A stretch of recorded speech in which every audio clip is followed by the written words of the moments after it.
The desperate signal captain Sarah Chen stood on the observation deck of the United Earth Station Frontier's edge, watching the stars through the massive viewport. The station hung in space at the very edge of human territory, a lonely sentinel monitoring the vast emptiness beyond. For 3 years, Sarah had commanded the experimental starship UES Retribution, humanity's most advanced vessel, built for deep space exploration and first contact scenarios. At 35, Sarah had already made history as the youngest captain in the United Earth Fleet. Her black hair was pulled back in a regulation bun, and her dark eyes held the steady gaze of someone who had seen both the beauty and danger of deep space. She wore the standard blue uniform of the UES, with captain's stripes gleaming on her shoulders. The peaceful silence was broken by the urgent chiming of the station's communication system. Lieutenant Torres, the communications officer, turned from her console with an expression of confusion and concern. "Captain Chen, we're receiving a transmission on emergency frequencies. The signal is unusual. It's coming from beyond the outer rim, approximately 500 light-years from our position." Sarah moved quickly to the communication station. 500 light-years was far beyond any human presence in space. No Earth ship had ever traveled that distance, and the journey would take months even with their most advanced faster-than-light drives. "What makes the signal unusual, Lieutenant?" Torres adjusted her headset and played back the recording. The bridge filled with sounds unlike anything in human experience. The transmission contained harmonious tones that seemed to pulse with desperation, like a musical language expressing pure emotion. Even without understanding the words, every human on the bridge felt the overwhelming sense of fear and pleading in the alien voices. "The computer has been analyzing the signal structure," Torres explained. "It appears to be a mathematical progression combined with what our linguistics AI identifies as a distress pattern. Someone out there is asking for help, Captain." Dr. Marcus Webb, the station's chief xenobiologist, hurried onto the bridge. He was a tall, thin man in his 50s with gray hair and intense blue eyes behind wire-rimmed glasses. Webb had spent his entire career studying the possibility of alien life, and this moment represented everything he had worked toward. "Captain, this is extraordinary," Webb said, his voice filled with excitement and worry. "The signal contains chemical formulas, star charts, and what appears to be a biological classification system. These beings are not just intelligent, they're highly advanced scientists trying to communicate their situation." Sarah studied the data streaming across the displays. The mathematics were elegant and sophisticated, showing astronomical calculations that human scientists would struggle to perform. But beneath the scientific information was something more disturbing, images that appeared to show devastation on a massive scale. "What exactly are they trying to tell us, Doctor?" Webb manipulated the display, highlighting specific portions of the transmission. "They call themselves the Zilithian Federation. According to their data, they're a peaceful alliance of several species who have achieved remarkable advances in medicine and biotechnology. But something is destroying them. Captain, these images show entire planets being consumed." The bridge fell silent as the horrifying reality became clear. The pictures showed worlds that had been stripped of all life, their surfaces scarred and empty. What had once been thriving civilizations were now barren rocks floating in space. Commander Kai Okafor, Sarah's tactical officer, joined them at the display. Kai was a powerfully built man from Nigeria, with tribal scars on his cheeks and the calm demeanor of a professional soldier. He had served in the colonial defense forces before joining the Deep Space Fleet, and his experience with combat made his next words particularly sobering. "Captain, if these images are accurate, we're looking at genocide on an interstellar scale. The Zilithians aren't just under attack, they're being systematically exterminated." Sarah felt the weight of command settling on her shoulders. Humanity had joined the galactic community only recently, making peaceful contact with 3 other species in the past decade. But those encounters had been with civilizations relatively close to Earth. The Zilithians were farther from human space than any contact mission had ever attempted. How long would it take the Retribution to reach their space? She asked her navigator. Lieutenant Commander Ashley Park, a Korean-American officer with exceptional skills in astrogation, ran quick calculations on her console. "At maximum faster-than-light speed, approximately 4 months, Captain." But that's pushing our engines beyond recommended limits. We'd be risking catastrophic failure halfway through the journey. The transmission continued playing, and Dr. Webb worked frantically to decode more of the message. Captain, they're providing coordinates for their remaining strongholds. It appears they have perhaps a dozen worlds left out of what was once a federation of over 100 planets. Sarah watched the data streams showing the mathematical elegance of Zilithian science. These beings had achieved things that human scientists could only dream of. Medical technologies that could apparently extend life for centuries. Agricultural techniques that could feed billions without damaging ecosystems, and energy systems that worked in perfect harmony with natural processes. They're everything we hope to become, she said quietly. A peaceful, advanced civilization dedicated to improving life for all species, and something is destroying them. The next portion of the transmission made the situation even more desperate. The Zilithians included data about their attackers, beings they called the Harvesters. The images were disturbing, biomechanical creatures that appeared to be part machine, part living organism. They moved in massive swarms, consuming everything in their path and converting organic matter into more of themselves. Commander Okafor studied the tactical data with growing alarm. Captain, according to this information, the Harvesters have never been defeated. They've consumed over 50 different civilizations in the past century. Every species that has tried to fight them has been completely destroyed. Dr. Webb discovered something even more troubling in the transmission. The Zilithians have sent this message to 17 different star systems, hoping someone would respond. We appear to be the only ones who have received it intact. Captain, we might be there. Only hope.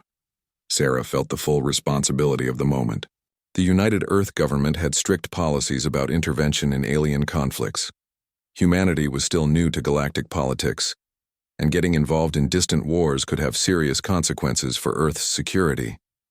But the transmission showed the faces of Zilithian children, their large, gentle eyes filled with terror as their world burned around them. Lieutenant Torres, can we send a response signal? Yes, Captain, but it will take the transmission over 500 years to reach them at light speed. If we're going to help, we'll have to deliver the message in person. Sarah made the decision that would change human history. Prepare the retribution for extended deep space operation. Dr. Webb, you're coming with us. We'll need your expertise in xenobiology. Commander Okafor, ready all tactical systems. We're going to show the galaxy what happens when someone threatens innocent people and has to face humans who refuse to abandon those in need.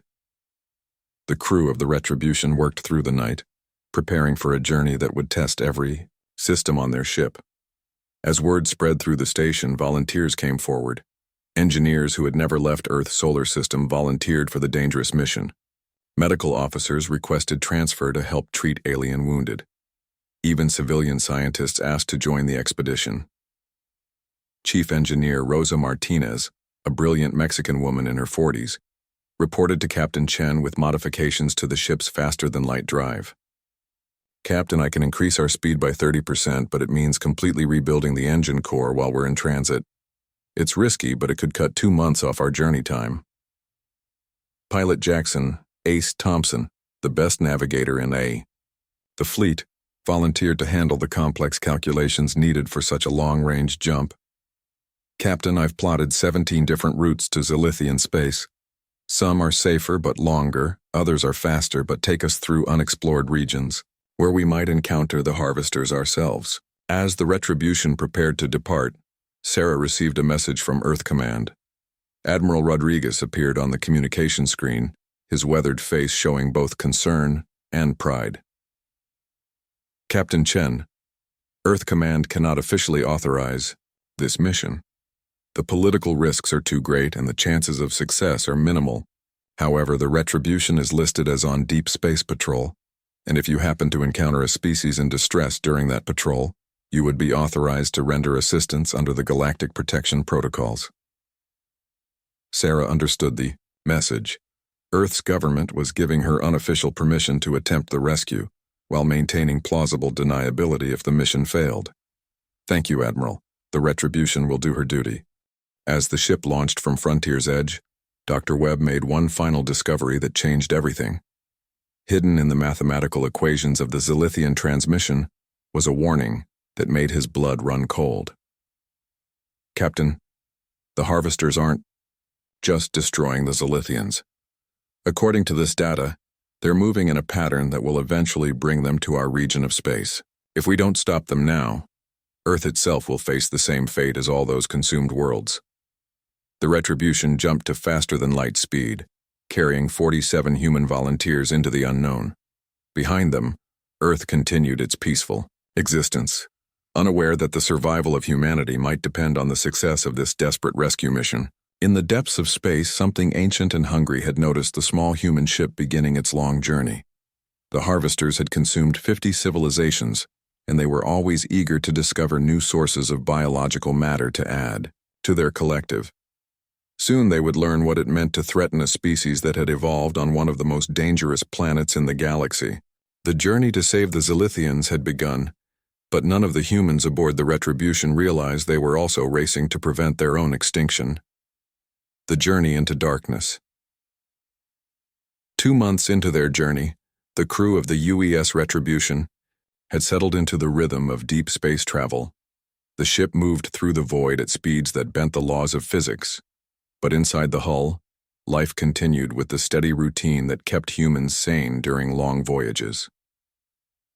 Captain Sarah Chen walked through the ship's corridors during the night shift, checking on her crew. In the engineering section, Chief Engineer Rosa Martinez worked alongside her team, rebuilding the faster-than-light drive while the ship was still using it. It was like performing surgery on a beating heart, and Rosa's skill was the only thing keeping them from being stranded in empty space. "How's the modification coming along, Chief?" Sarah asked as she watched Rosa's hands move with precise confidence through the complex machinery. Rosa wiped sweat from her forehead, leaving a streak of grease across her dark skin. "We're ahead of schedule, Captain. The new configuration will give us the speed boost we need, but I've discovered something interesting about our power systems. The modifications are actually making our engines more efficient than the original design. We might be able to sustain higher speeds for longer periods." In the ship's laboratory, Dr. Marcus Webb continued analyzing the Zilithian transmission with the help of Aria, the ship's artificial intelligence. Aria appeared as a holographic projection, a calm blue figure that could access any system on the ship instantly. "Dr. Webb," Aria said in her synthesized voice, "I have completed analysis of the biological data in the Zilithian message. Their medical technology is approximately 300 years ahead of current human capabilities. However, there are disturbing patterns in their recent communications." Webb looked up from his microscope, where he had been studying samples of various Earth organisms to better understand how biological systems might be affected by the harvesters. "What kind of patterns, Aria?" "The frequency of their transmissions has been decreasing rapidly. When they first sent the distress signal, they were broadcasting from 47 different locations. Now, according to the most recent messages we've intercepted, only 12 locations are still transmitting." The implications were horrifying. In just 2 months, the harvesters had destroyed 35 more Zilithian strongholds. At this rate, the entire civilization would be extinct before the retribution could arrive. Sarah gathered her senior officers in the ship's conference room. The large table was surrounded by holographic displays showing their route, the latest intelligence about the harvesters, and the dwindling number of Zilithian survivors. Commander Kai Okafor presented his tactical analysis with the grim professionalism of a soldier who had seen too much war. "The situation is deteriorating faster than we anticipated. The harvesters appear to have adapted their strategy. Instead of consuming worlds slowly and completely, they're now conducting rapid strikes to eliminate all organized resistance before moving to the next target." Pilot Jackson Thompson, known to everyone as Ace, leaned forward in his chair. He was a compact man with quick eyes and steady hands, the kind of pilot who could navigate through asteroid fields in his sleep. "I've been analyzing their movement patterns, Captain. The harvesters aren't just randomly destroying everything they encounter. They're following specific routes that maximize their efficiency. It's like they're following a predetermined plan." Dr. Webb activated a holographic display showing the biological structure of the harvesters as understood from Zelithian data. The creatures were horrifying to look at, twisted combinations of metal and flesh that seemed to defy natural evolution. I believe the harvesters are not a naturally evolved species, Webb explained. Their biological structure suggests artificial enhancement or complete artificial creation. They're designed for one purpose: consuming and converting organic matter into more of themselves. Each individual harvester is connected to a collective consciousness that coordinates their actions across vast distances. Sarah studied the data with growing determination. Every piece of information made the enemy seem more formidable, but it also revealed potential weaknesses. If they're artificially created, they might have limitations that natural species don't have. What vulnerabilities have you identified, Doctor? Their greatest strength is also their weakness, Webb replied. The collective consciousness that coordinates them so effectively could be disrupted if we can find a way to interfere with their communication system. Additionally, their rapid consumption and conversion process might make them vulnerable to biological agents that interfere with their cellular structure. The meeting was interrupted by an urgent message from the communications station. Lieutenant Torres's voice came through the ship's intercom system with barely controlled excitement. Captain Chen to the bridge immediately. We're receiving a direct transmission from Zelithian space. Sarah and her officers rushed to the bridge, where Torres had managed to establish real-time communication with one of the remaining Zelithian strongholds. The main screen showed the image of an alien being unlike anything in human experience. Ambassador Tylara of the Zelithian Federation stood nearly 8 feet tall, with graceful limbs and skin that seemed to shimmer with an inner light. Her large eyes were a deep violet color, and her face showed intelligence and desperation in equal measure. When she spoke, her voice was melodious but filled with urgency. People of Earth, I am Ambassador Tylara, speaking from the last free world in the Zelithian Federation. We have detected your ship approaching our space, and we cannot express our gratitude that someone has answered our plea for help. Sarah stepped forward to respond. Ambassador, this is Captain Sarah Chen of the United Earth ship Retribution. We received your distress signal and are coming to render assistance. What is your current situation? Tylara's expression grew even more grave. Captain Chen, the situation is desperate beyond our worst fears. The harvesters have consumed 91 of our worlds. We have perhaps days before our final strongholds fall, but we have learned something terrible about our enemy that you must know. The alien's next words sent chills through every human on the bridge. The harvesters are not just destroying us for resources, they are learning from each species they consume. Every civilization they destroy makes them stronger and more intelligent. They now possess the accumulated knowledge and biological advantages of 50 different species. Captain, if they reach Earth, your people will face an enemy that has learned from the deaths of billions. Sarah felt the weight of responsibility crushing down on her. The mission to save the Zelithians had become a mission to save humanity itself. Ambassador, we need detailed information about harvester capabilities and any weaknesses you've discovered. We also need to know the location of your remaining population centers. Over the next several hours, the Zelithians transmitted everything they had learned during their desperate fight for survival. The data painted a picture of an enemy more terrifying than anyone had imagined. The harvesters could adapt to any weapon used against them, learning from each attack and developing countermeasures. They could operate in any environment, from the vacuum of space to the crushing depths of oceanic worlds. But most disturbing was their method of reproduction. The harvesters didn't just kill their victims, they converted living beings into more harvesters, adding their memories and knowledge to the collective consciousness. Every person they captured made the entire swarm more intelligent and capable. Dr. Webb worked frantically to process the biological data the Zelithians provided. Captain, I'm seeing patterns in their conversion process that might give us an advantage. The harvesters have optimized their biology for consuming peaceful species. They've never encountered a species like humans. What do you mean, Doctor? Webb's eyes were bright with the excitement of scientific discovery. Every species the harvesters have consumed was peaceful and advanced. Their evolutionary history was dominated by cooperation and intellectual development. But humans evolved differently. We developed our intelligence while still being predators. Our biology is optimized for violence, adaptation, and survival in hostile environments. Commander Okafor understood immediately. The harvesters have never faced a species that evolved from predators. Their conversion process might not work on humans, or it might work differently. Exactly, Webb continued.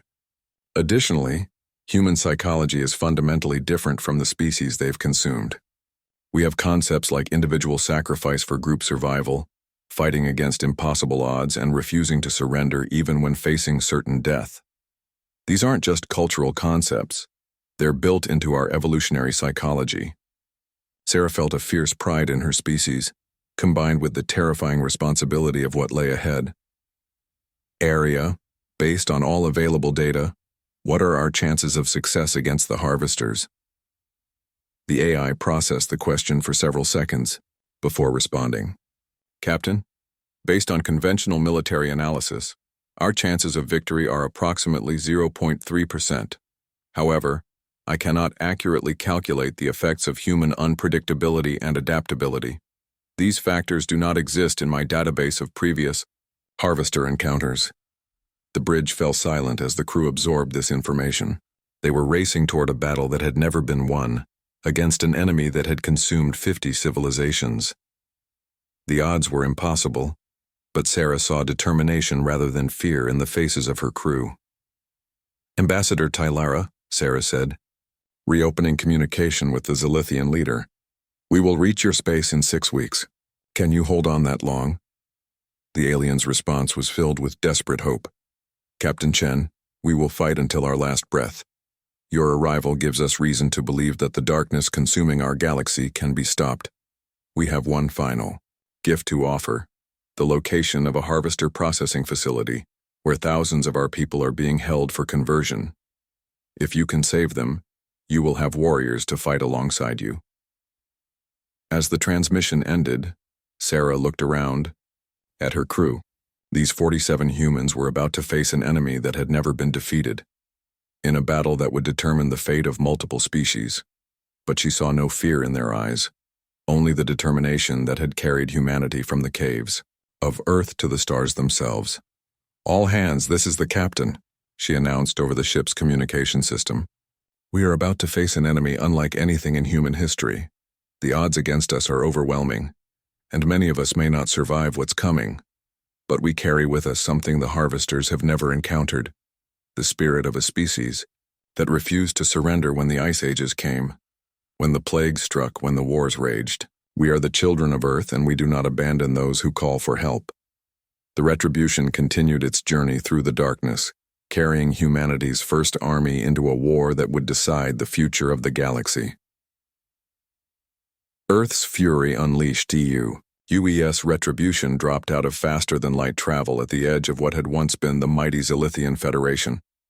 Captain Sarah Chen stood on the bridge, staring at the main view screen in horror. The sight before them was like nothing. In human experience, an entire region of space that had been turned into a graveyard.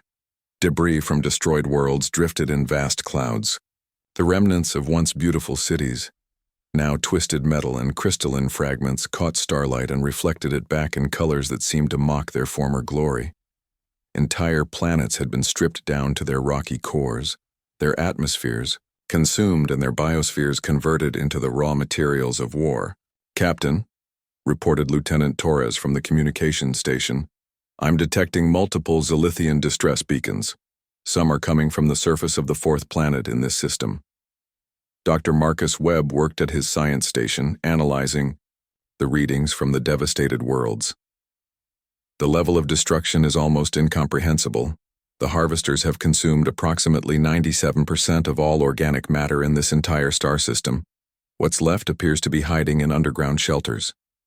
Commander Kai Okafor studied the tactical displays with the focused intensity of a predator studying its prey. Captain, I'm detecting massive energy signatures coming from the 5th planet. The readings match the harvester processing facility that Ambassador Tylara mentioned. Sarah felt her jaw clench with determination. On that facility, thousands of Zilithians were being held for conversion into more harvesters. Every minute of delay meant more innocent lives lost to the collective consciousness that had already consumed 50 civilizations. Pilot Thompson, take us to the 4th planet first. We need to make contact with the survivors and coordinate our assault. The Retribution moved through the debris field with careful precision. Ace Thompson's skill at the controls kept them from colliding with the remains of what had once been a thriving interstellar civilization.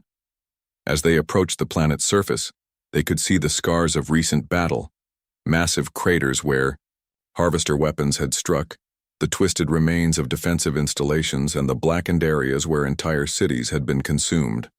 The ship's scanners detected life signs deep underground. Chief Engineer Rosa Martinez worked to boost their communication array, establishing contact with the remaining Zilithian defenders. Ambassador Tylara's face appeared on the main screen, but she looked different from their previous conversation. Her once shimmering skin was dulled with exhaustion, and her violet eyes held the haunted look of someone who had seen too much death. "Captain Chen, you came," she said, her melodious voice filled with desperate relief. "We had begun to believe that no one would answer our call." "We're here, Ambassador," Sarah replied. "What's your situation?" "We have approximately 8,000 survivors hidden in underground shelters across 3 continents. Our defensive capabilities are nearly exhausted, but we have maintained detailed surveillance of harvester activities. The processing facility on the 5th planet currently holds over 50,000 of our people." Dr. Webb leaned forward, his scientific mind racing through possibilities. "Ambassador, during our journey here, we developed some theoretical weapons based on harvester biology. We believe their collective consciousness might be vulnerable to certain types of interference." "We tried everything, Dr. Webb," Tylara replied sadly. "Electromagnetic pulses, viral warfare, even nuclear weapons. Nothing worked. The harvesters adapt to every attack within minutes." Sarah felt a cold smile spread across her face. "Ambassador, with respect, you tried everything that civilized species would try. You've never seen what humans do when we're pushed to our limits." The next several hours were spent in intense planning. The Zilithians provided detailed intelligence about harvester operations, while the humans shared their tactical assessments. What emerged was a battle plan unlike anything in galactic history. Commander Okafor presented the assault strategy to the combined human and Zilithian leadership. The harvesters expect enemies to attack their strongest positions with conventional weapons. They're prepared for fleet engagements, orbital bombardment, and direct assault on their facilities. What they're not prepared for, Sarah continued, is the kind of warfare that humans developed on Earth. We're going to hit them where they don't expect it, with weapons they've never encountered, using tactics that civilized species would never consider. The first phase of the assault began with something the harvesters had never experienced: psychological warfare. The Retribution broadcast on frequencies that the collective consciousness used for communication, but instead of military signals, they transmitted the sounds of Earth's most dangerous environments: the screaming winds of Category 5 hurricanes, the deep rumble of magnitude 9 earthquakes, the explosive roar of supervolcanic eruptions, and the primal calls of apex predators filled the harvester communication networks.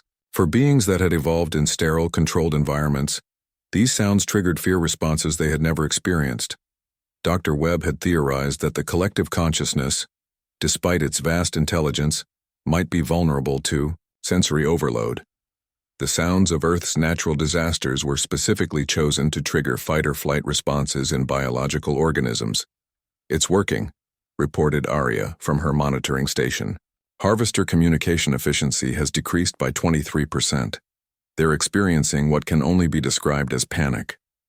The second phase involved a direct assault on the processing facility, but not in any way the harvesters could have anticipated. Instead of attacking with heavy weapons, small teams of humans infiltrated the facility using tactics developed by Earth's special forces. Captain Chen led the boarding party personally, along with Commander Okafor and 12 other volunteers. They moved through the facility's corridors like Earth's most efficient predators, using stealth, speed, and overwhelming violence to achieve their objectives. The harvesters inside the facility had never faced individual combat against opponents who had evolved as hunters. Each human carried weapons designed specifically for close-quarters battle against biotechnological enemies. The weapons used electromagnetic pulses, concentrated acids, and even modified earth pathogens that interfered with the harvester conversion process. Sarah's team moved through the facility with deadly efficiency. They planted explosive charges at critical points while fighting their way toward the containment areas where the Zalithian prisoners were held. The conversion chambers are 3 levels down, Okafor reported through his helmet communication system. I'm reading massive life signs but also detecting active conversion processes. The humans reached the containment area to find a sight that filled them with rage. Thousands of Zalithians were connected to biomechanical devices that were slowly converting them into harvesters. The process was designed to be gradual, preserving the victims' knowledge and memories while transforming their bodies. Rosa, can you reverse the conversion process? Sarah asked the chief engineer. Martinez was already working on the alien technology with the focused intensity that had made her the best engineer in the fleet. The process isn't complete on most of them. I can disrupt the conversion and free the prisoners, but it will take time. You have 15 minutes, Sarah replied. Then we blow this place and get out of here. While Martinez worked to free the prisoners, the other humans established defensive positions. The harvesters were converging on their location, but they were moving in patterns that suggested confusion and disorganization. The psychological warfare is still affecting them, Dr. Webb observed through the communication link. Their collective consciousness is struggling to process the sensory input we're broadcasting. Commander Okafor's tactical team engaged the harvesters in the facility's corridors. The aliens had never faced opponents who used ambush tactics, booby traps, and aggressive close-quarters combat. Each human was fighting with the desperation of someone defending their home, and the harvesters had no experience with this kind of warfare. Conversion systems are down, Martinez reported. The prisoners are being freed, but they're weak and disoriented.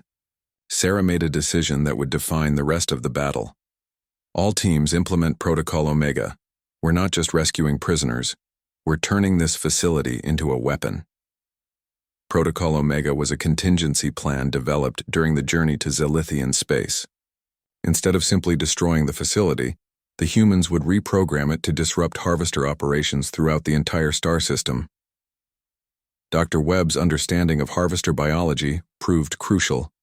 The collective consciousness that coordinated the entire swarm operated through quantum entanglement across vast distances. By reprogramming the facility's communication array, they could introduce chaos into the collective mind. Uploading the virus now, Webb reported. This contains information patterns that will cause recursive errors in their collective processing. It's based on mathematical paradoxes that no collective intelligence can resolve. The effect was immediate and devastating. Throughout the star system, harvester ships began behaving erratically. Some attacked their own allies, others shut down completely, and many simply began flying in random directions.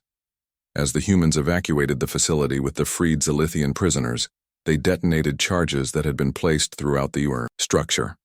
The explosion was visible from orbit, a brilliant flash that signaled the beginning of the end for the harvester presence in the system. But the battle was far from over. The harvesters, despite their confusion, still had overwhelming numbers and superior technology. The arrival of reinforcements from Earth would determine the final outcome. Admiral Rodriguez's voice came through the communication system as Sarah's team returned to the Retribution. Captain Chen, this is Admiral Rodriguez aboard the UES Defiance. The Second Fleet has arrived and we're ready to finish what you started. Sarah looked at the tactical display showing dozens of human ships dropping out of faster-than-light travel throughout the system. The reinforcements had arrived just in time for the final assault. Admiral, the harvesters are in disarray, but they're still dangerous. We need to press our advantage before they can adapt to our tactics. The final battle began with a coordinated assault on every remaining harvester position in the system. Human ships moved in patterns that seemed chaotic to outside observers, but followed the logic of pack hunters surrounding their prey. The harvesters tried to regroup, but their collective consciousness was still struggling with the viral infection that Dr. Webb had introduced. Individual ships began making decisions independently, and their coordination collapsed. Captain Chen commanded the Retribution in the final assault on the main harvester command ship.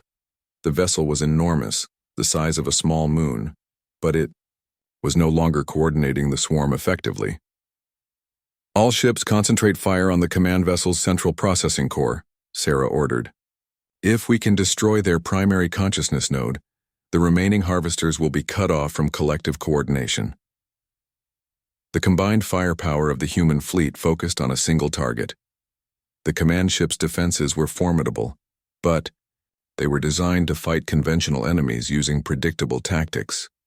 The human ships attacked from multiple directions simultaneously, using the kind of overwhelming coordinated assault that had made Earth's military forces so effective. The harvester command ship began to buckle under the relentless bombardment. Its biomechanical hull, which had withstood the weapons of 50 different civilizations, started to crack and bleed strange fluids into space. The collective consciousness that had coordinated the destruction of entire star systems was finally being torn apart. "Primary consciousness node is failing," reported Dr. Webb from his position on the Retribution's bridge. "The viral infection has spread throughout their entire network. They're losing coherence at the quantum level. Throughout the star system, the remaining harvester ships began shutting down as their connection to the collective mind was severed. Some vessels continued fighting on automated systems, but without central coordination, they were easily overwhelmed by human tactical superiority. The explosion of the command ship lit up the entire system like a new star being born. When the light faded, the greatest threat the galaxy had ever known was reduced to drifting debris and silence. Captain Sarah Chen stood on the bridge of the Retribution, watching the tactical displays show green lights as the last harvester vessels were eliminated or surrendered. Around her, the crew worked with quiet efficiency, but she could see the profound satisfaction in their faces. They had done something that 50 civilizations before them had failed to accomplish. "Captain," came Ambassador Tylara's voice over the communication system, "on behalf of the surviving Zilithian Federation and all the species of this galaxy, we thank you. You have saved us from extinction and shown us that even the darkest threats can be overcome." Sarah felt the weight of what they had accomplished, but also the responsibility it brought. "Ambassador, this victory belongs to all of us. The Zilithians provided the intelligence we needed, and humans provided the tactics the harvesters couldn't adapt to. Together, we've proven that cooperation between species can overcome any threat." Admiral Rodriguez's image appeared on the main screen, his weathered face showing pride and determination. "Captain Chen, Earth Command has authorized the establishment of a permanent joint defense force with our galactic allies. The harvester threat may be ended, but there will be other challenges in the future." Dr. Webb approached Sarah with a datapad containing his final analysis of the battle. "Captain, we've learned something important from this conflict. The harvesters were created by an unknown species approximately 1,000 years ago. They were designed as the ultimate biological weapon, but their creators lost control of them." "What happened to the creators?" Sarah asked. "They were the first civilization the harvesters consumed. But the important thing is that the harvester technology still exists in various forms throughout the galaxy. We need to make sure it's never used to create another swarm." Sarah nodded, understanding the implications. Humanity's role in the galaxy had changed forever. They were no longer the newcomers seeking to learn from more advanced species. They had become the protectors, the ones other civilizations would call upon when faced with threats that conventional warfare couldn't handle. Over the following weeks, as the combined human and Zilithian forces worked to rebuild the devastated star systems, a new alliance took shape. The Zilithians shared their advanced medical and agricultural technologies with humanity, while humans provided military expertise and tactical training to peaceful species throughout the galaxy. The rescue mission that had begun with a desperate distress signal had evolved into something far greater. Humanity had found its place among the stars not as conquerors or explorers, but as the guardians who stood watch against the darkness. Captain Chen received a final transmission from Earth as the Retribution prepared to return home. The message was from the World Council, formally establishing the Human Defense Corps as the military arm of the new Galactic Protection Alliance. Captain Chen, the message began, your actions have fundamentally changed humanity's relationship with the galaxy. You have shown that our species' greatest strength is not our technology or our weapons, but our willingness to fight for others, even when the odds seem impossible. As the human fleet prepared for the journey back to Earth, Sarah looked out at the stars with new understanding. The galaxy was vast and filled with wonders, but it was also dangerous in ways that most peaceful species couldn't comprehend. Humanity had evolved on a world that taught harsh lessons about survival, adaptation, and the need to stand together against overwhelming odds. Those lessons had saved the Zilithian Federation and destroyed the Harvester threat. But more importantly, they had established humanity as the species other civilizations could count on when hope seemed lost. The UES Retribution jumped to faster than light speed, carrying its crew home to a hero's welcome. But Sarah knew this was just the beginning. Somewhere in the galaxy, other threats were stirring, other peaceful species were facing extinction, and other desperate distress signals would soon reach human space. When they did, Earth would answer. The stars themselves seemed brighter as the human fleet disappeared into the cosmic distance, carrying with them the knowledge that the children of Earth had become the galaxy's protectors. The age of humanity as a galactic power had begun, and the universe would never be the same. In the years that followed, the Battle of Zilithian Space would be remembered as the moment when a young species proved that courage, determination, and the willingness to sacrifice for others could overcome any odds. The Harvesters had consumed 50 civilizations, but they had finally met their match in the Deathworlders from Earth. The galaxy was safe, and humanity stood watch among the stars,